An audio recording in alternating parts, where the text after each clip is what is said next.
Dneska je 19.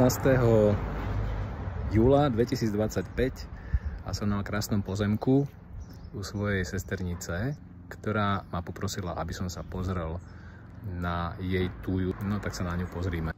Toto je tuja východná a ako vidíte je približne 20-30 rokov stará.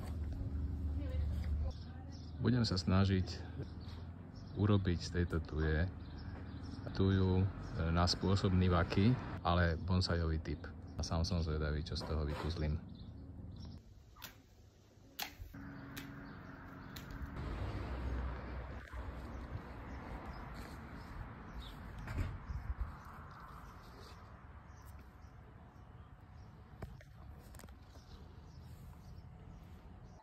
Očistil som teraz kmeň a snažím sa vystrihať všetky suché vetvičky, ktoré sú vo vnútri, ale je to brutálna práca.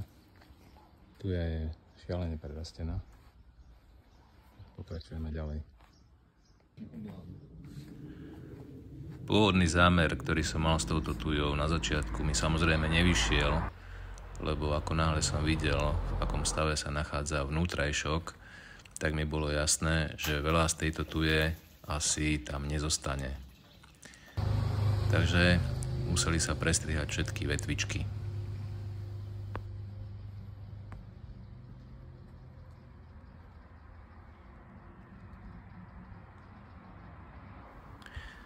Keďže tuja bola znútra absolútne suchá, ostali len tie najdôležitejšie vetvičky, ktoré samozrejme potrebujú obrašiť a v ďalších rokoch sa s touto tujou bude pracovať a tvarovať.